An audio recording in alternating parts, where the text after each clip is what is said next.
নষ্ট হয়ে যাওয়া নরম মুড়ি দিয়ে বানিয়ে ফেলুন সকাল বিকেলের জন্য মুখরোচক একটি স্ন্যাক্স রেসিপি। আসসালামু আলাইকুম, welcome back to my channel Sumi রান্নাঘরে সবাইকে স্বাগতম। তো প্রতিদিনের মতো আজও নিয়ে এলাম নতুন একটা রেসিপি নিয়ে। তো ভিডিওটা না কেটে সম্পূর্ণ দেখার অনুরোধ রইল। তো চলুন বন্ধুরা, আজকে রেসিপিটি শেয়ার করা যাক। তো এই রেসিপিটি বানানোর জন্য প্রথমে আমি 1 বাটি পরিমাণ মুড়ি নিয়েছি। এবার এটাকে একটু গুঁড়ো করে আনবো। তো বেশি গুঁড়ো করব না, এরকম একটু আধ ভাঙা করে গুঁড়ো করে নিয়েছি। এবার একটা মিক্সিং বলে এটাকে ঢেলে দেব। তো মিহি করে কিন্তু গুঁড়ো করার কোনো প্রয়োজন নেই, এভাবে গুঁড়ো করলে হয়ে যাবে। তারপর সামান্য একটু জল দিয়ে হালকা এটাকে মেখে নেব।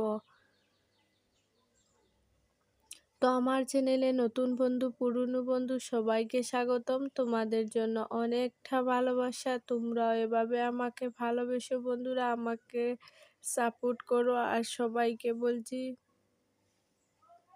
একটা লাইক দিয়ে কিন্তু ভিডিওটা দেখা শুরু করবে। অনেক আপু আছে কিন্তু লাইক দিতে ভুলে যান, সবাই মনে করে লাইক করে দেবেন। তো এদিকে আমি ছোটো ছোটো দুটো আলুকে এভাবে গ্রেট করে নিয়েছি।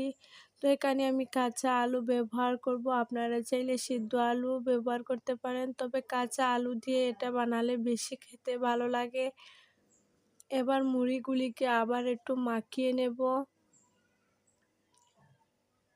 তো এত মজার একটা রেসিপি বন্ধুরা, যারা ট্রাই করেছে তারাই বুঝেছে, এত ভালো লেগেছে খেতে। আমার পরিবারের ছোট থেকে বড় সবাই কিন্তু অনেক বেশি পছন্দ করেছে। তো আমি গ্রেট করা আলুগুলি দিয়ে দিলাম। তো গ্রেট করে সরাসরি আমি জলের মধ্যে রেখে দিয়েছিলাম। তো এদিকে একটা পেঁয়াজ কুচি আর 3টে কাঁচা লঙ্কা কুচি নিয়ে নিলাম। পেঁয়াজটাকে এভাবে লম্বা লম্বা করে কেটে নিয়েছি, এতে কিন্তু ভালো লাগবে দেখতে। তো কাঁচা লঙ্কাটা দিয়ে পেঁয়াজটাকে হাত দিয়ে এভাবে একটু চটকে দিলাম।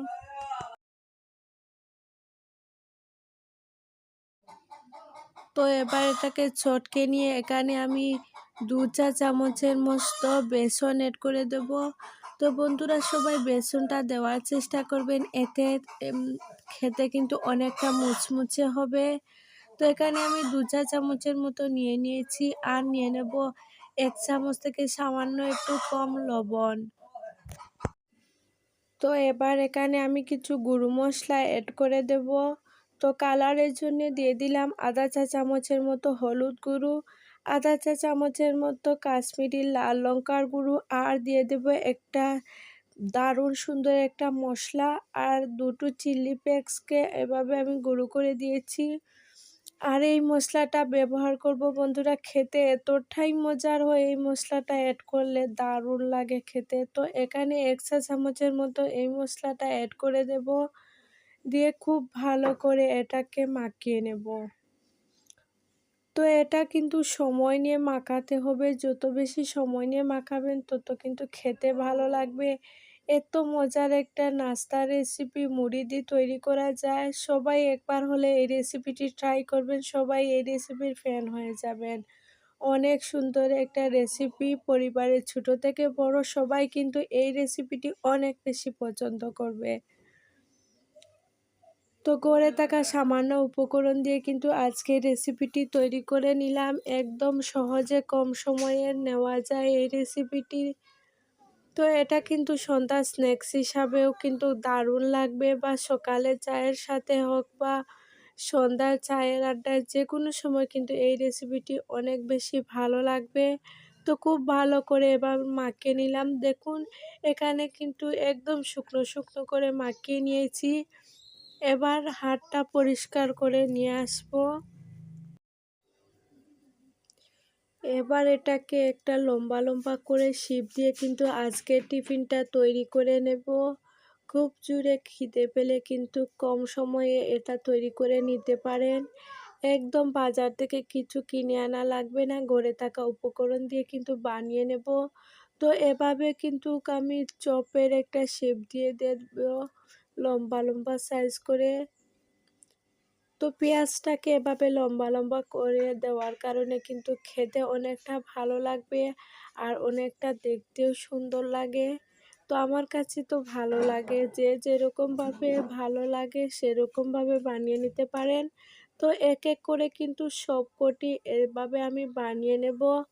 তো এটা খেলে কিন্তু বাজার থেকে চপ সিঙ্গারা সমোসা কিনে খাওয়ার কথা ভুলেই যাবেন। রোজ রোজ কিন্তু এভাবে বানাতে ইচ্ছে করবে। অনেক সুন্দর একটা মজার রেসিপি বন্ধুরা।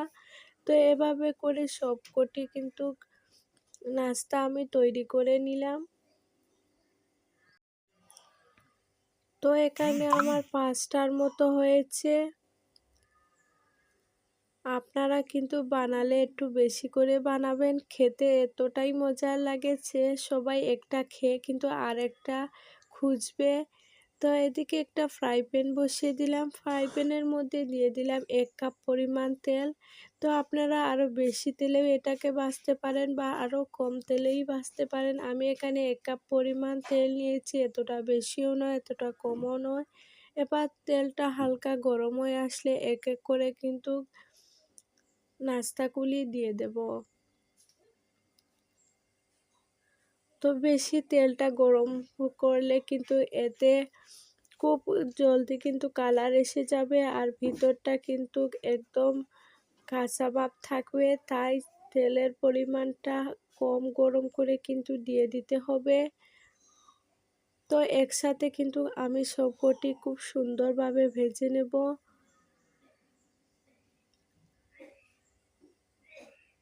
তো একটু হালকা কালার আসলে কিন্তু একটু উল্টে দিতে হবে। যে যেরকমভাবে খেতে ভালোবাসেন সেরকম একটা কালার দিয়ে ভেজে নেবেন। তো অনেক সুন্দর একটা রেসিপি বন্ধুরা, যারা ট্রাই করেননি একবার হলে এই রেসিপিটি ট্রাই করে দেখবেন। খেতে মাশাআল্লাহ অনেক বেশি লোভনীয় ছিল, দেখতে যেরকম ছিল খেতেও মাশাআল্লাহ অনেক বেশি সুন্দর ছিল। তো খুব সুন্দর করে সবকটি এভাবে ভেজে তুলে নেব। তো এবার এটাকে উঠিয়ে নেব। তো দেখুন দেখতে কতটা লোভনীয় হয়েছে, কালার দেখলেই বুঝতে পারবেন কতটা খেতে অনেকটা ক্রিস্পি হয়েছিল। তো এগুলিকে সার্ভ করে নেব। তো আজকের এই রেসিপিটি তোমাদের কাছে কেমন লেগেছে অবশ্যই বন্ধুরা কমেন্টে জানিও, আর ভালো লাগলে অবশ্যই লাইক শেয়ার এন্ড সাবস্ক্রাইব করে দিও। আর আমার সব বন্ধুদের বলছি সবাই কিন্তু পুরো ভিডিওটা দেখে একটা লাইক করে একটা মিষ্টি একটা কমেন্ট করে দিও। তোমাদের কমেন্ট পড়তে কিন্তু আমার অনেক বেশি ভালো লাগে। তো সবাই সবার পাশে থাকবে, সবাই একসাথে এগিয়ে যাব। খেতে কতটা ক্রিস্পি হয়েছিল আপনারা শব্দ শুনলেই বুঝতে পারবেন। অনেক সুন্দর কিন্তু হয়েছিল খেতে। তো ভিতরটা একদম নরম তুলতুলে আর বাহিরটা একদম ক্রিস্পি। দেখুন মাশাআল্লাহ ভিতরটাও কতটা লোভনীয় হয়েছে। এত মজার একটা রেসিপি বন্ধুরা, সবাইকে বলবো একবার বাড়িতে বানিয়ে দেখবেন। ছোট থেকে বড় সবাই কিন্তু অনেক বেশি পছন্দ করবে। তো আজ এই পর্যন্তই বন্ধুরা, দেখা হবে নতুন কোনো ভিডিওর সাথে, ততক্ষণ সবাই